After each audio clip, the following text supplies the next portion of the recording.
kamamshi. Busy si Mami Airy.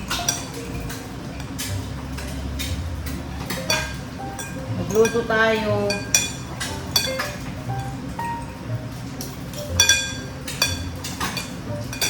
May pancit canton sila. Breakfast. Dahil may pasok mga bata. Tsaka may itlog.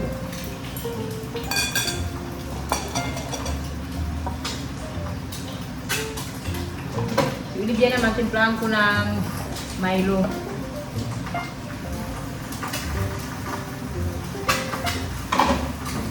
Ganito pag umaga. Pag ano, Monday to Friday, busy ako.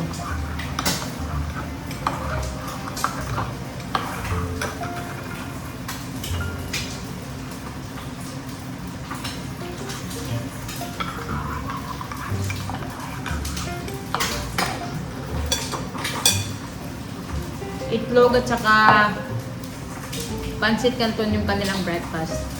Tapos ano ako, fried chicken na may carrots.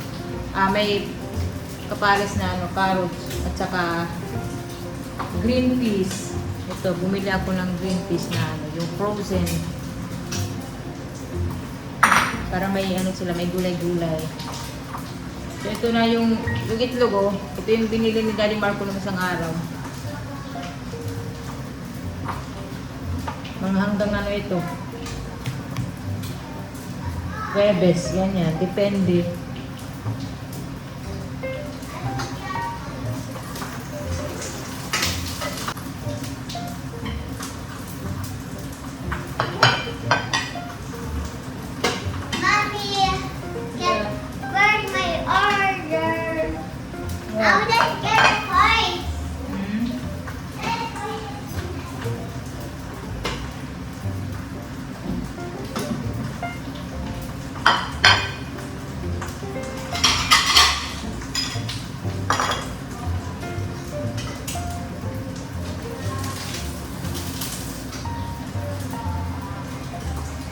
Here's the coin.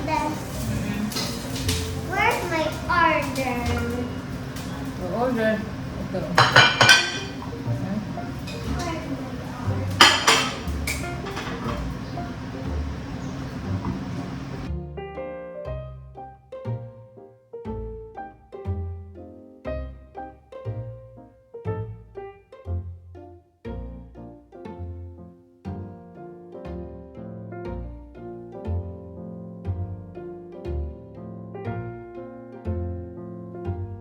Tingnan nyo si Eda, yan o. Maingay, hindi pa naaayos yung buhok.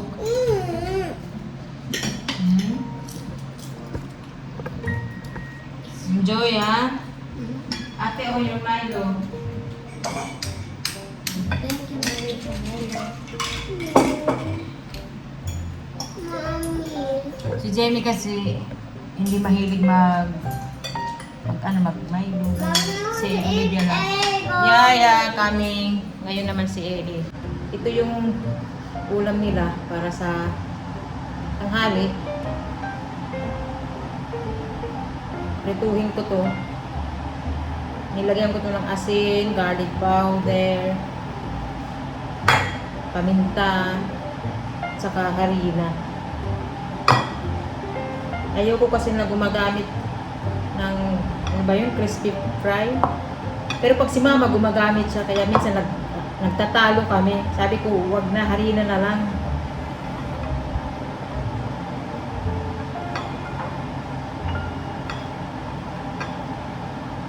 Kasi yung crispy fry, maraming na yun, di ba? Nilalagay. Ito, lang, harina, asin. Masarap din naman, basta maganda yung pagkakahalo mo or ako kasi dry. Ayan, dapat dry. Yung iba basa. So mainit na yung mantika.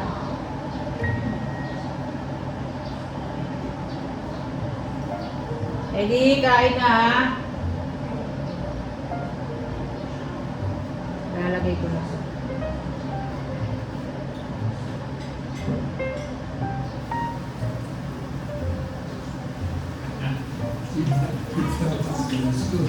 Can I have a coffee, please? Good morning, lady.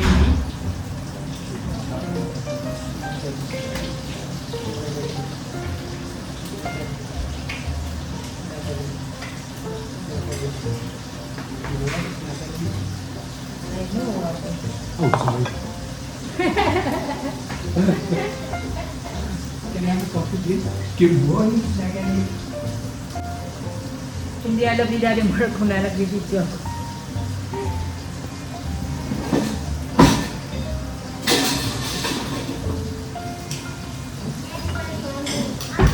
You're not done ha? Ito na yung pinag-prito ko. Para siguradong luto, matagal ko itong prito.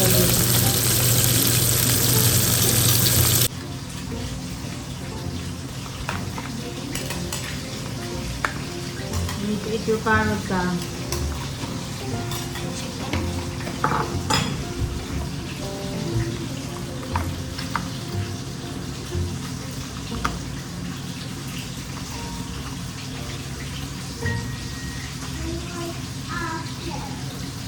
Ako naman ang kakain.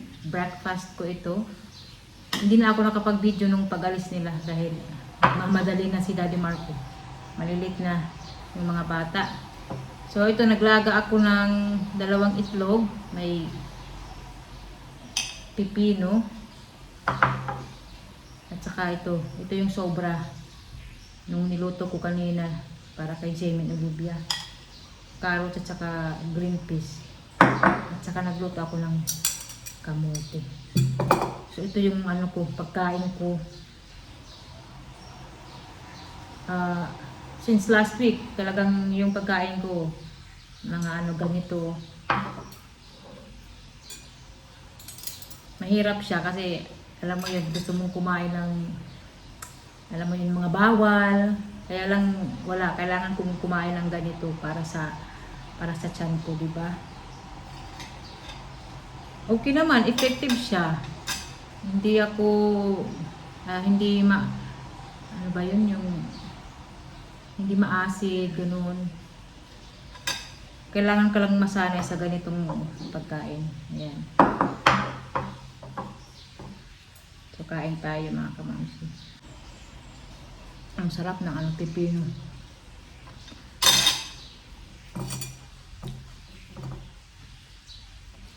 Kamote. Hindi pwede na walang kamote.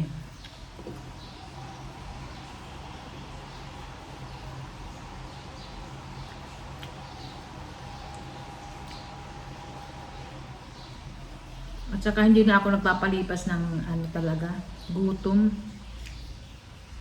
Nung nasa Switzerland ako, yung maliliit pa yung mga anak ko, talagang nalilipasan ako lagi ng gutom. Siguro normal yun sa sa nanay talaga. Wala mag-isa lang ako doon. Talagang uunahin yung mga bata. Kaya siguro ito na yung ito na yung effect talaga nung pinaggagawa ko dati ba. Nasobrahan sa talaga. Trabaho. Nasobrahan sa sakripisyo para sa mga anak. Pero wala, yun ang ko. Yun ang nasa isip ko ba. Nanay.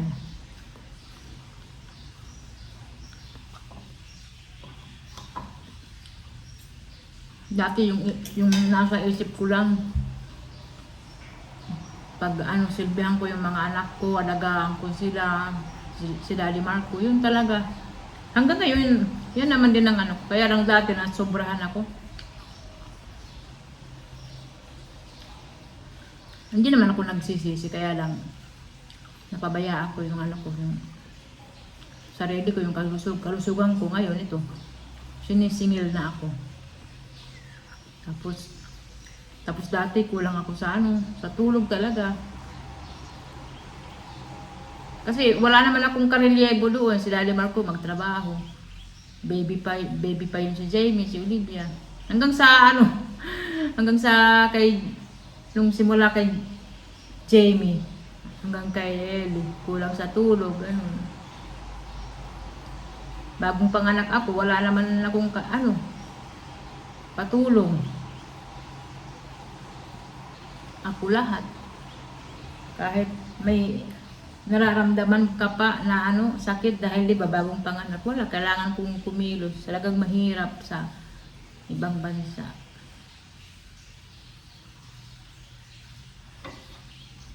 Ito, sinisingil na yung katawan ko, mga kamasyo. Pero sige lang. Laban lang, laban.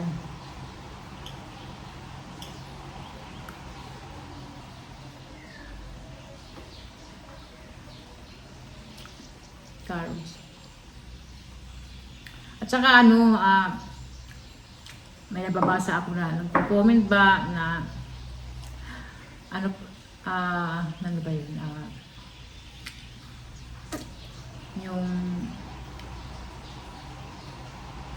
lang daw ako, iniisip ko lang daw ng sobra yung nararamdaman ko sa katawan ko. Mahirap talaga yung nararamdaman ko. Hindi ako nag-iinarte. Hindi ako nagdadrama. Mahirap talaga yung nararamdaman ko. Minsan, hindi ako makalakad. Ang hina ng mga paa ko na parang walang lakas. Tapos itong nararamdaman ko na yung sa heart ko, mahirap talaga siya. Sobrang hirap. Kaya yung iba na magko-comment na lang yan, Mami Ayori. Nasa isip ko lang yan. Para sa akin hindi tama kasi hindi naman kayo nakakaramdam ng nararamdaman ko eh. Kung alam nyo lang yung hirap na nararamdaman ko, masasabi nyo din na ay tama. Maintindihan ko si Mami Ayori. Yung iba hindi ako maintindihan ngayon dahil hindi nyo naman nararanasan yung nararamdaman ko. Hindi nyo nararamdaman yung nararamdaman ko. Nandito yung namin, electrician. Ay, kumusta? Damo na kwarta, no? Mamaya, mga kamamsya. Kung ako sa naman yan, kung ba, wala yung paggana. Dati hindi na burn out.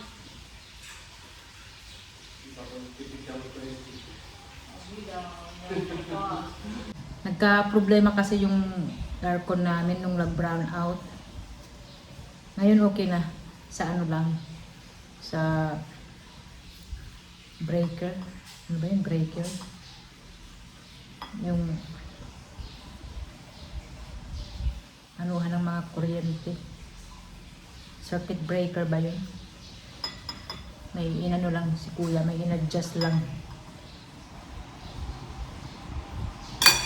Purple na kamote. Sabi nila maganda daw yung purple na kamote. Ito daw yung pinaka the best. Galing summer ito na kamote. Tamis.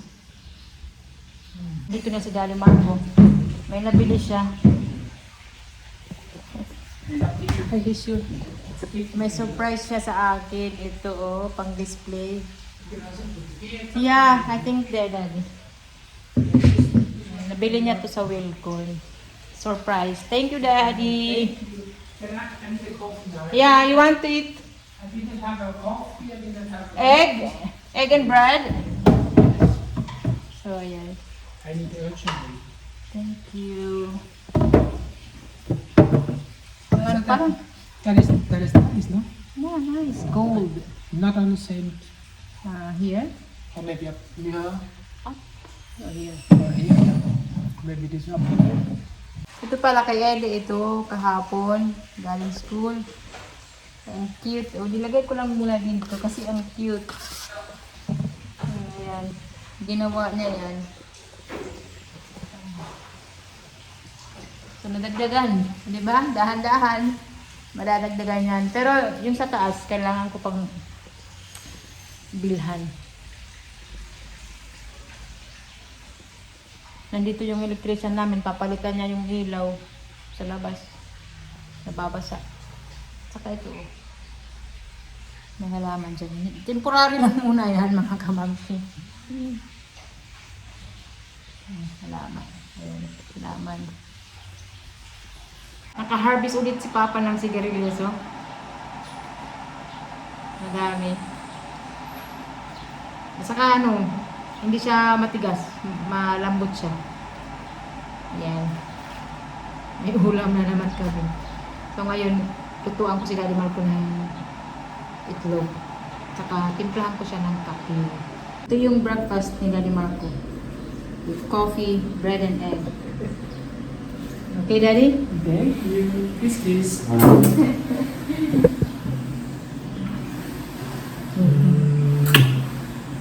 Enjoy. Cinnamon and honey.